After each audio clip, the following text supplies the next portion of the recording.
सुनील तटकरे कुणाचा होऊ शकत नाही, कुणाचाही नाही, त्याच्या बापाचा पण होणार नाही. तटकरे जिथं खाईल ना, जेवेल तिथंच शेत करणार. ही तटकरेची औलाद आहे. कोकणातील महायुतीत पुन्हा एकदा धुडफूस सुरू झालंय. शिवसेना आणि राष्ट्रवादी काँग्रेसमधील मतभेद आता पुन्हा उघडपणे समोर येताना दिसतायत. याला कारण ठरलंय शिंदे सेनेचे ज्येष्ठ नेते रामदास कदम यांचे एक वादग्रस्त वक्तव्य. तर नेमकं काय घडलं पाहूया.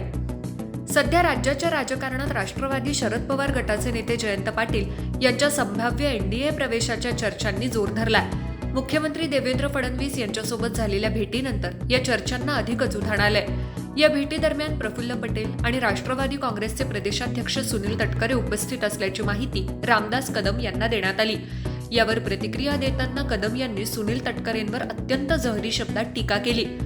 तटकरे यांच्या बाबतीत काहीही होऊ शकतं, ते कुणाचेच कायमचे होऊ शकत नाहीत, स्वतःच्या बापाचेही नाही.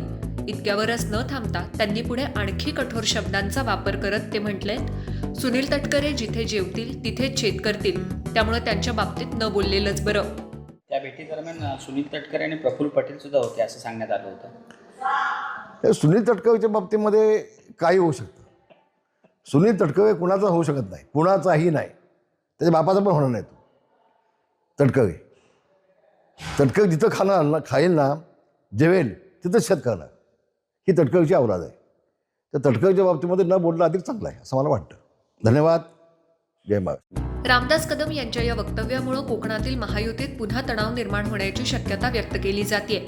शिवसेना आणि राष्ट्रवादी यांच्यातील संबंधांवरही या विधानाचा परिणाम होणार का, याकडे आता सर्वांचं लक्ष लागलंय. दरम्यान रामदास कदम यांच्या या टीकेला सुनील तटकरे किंवा राष्ट्रवादी काँग्रेसकडून काय उत्तर दिलं जातं हे पाहणं महत्त्वाचं ठरणार आहे. या संपूर्ण प्रकरणाबद्दल तुमचं मत काय?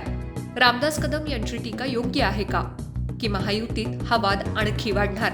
तुमचं मत कमेंटमध्ये नक्की कळवा. Bureau report, Maharashtra news 24.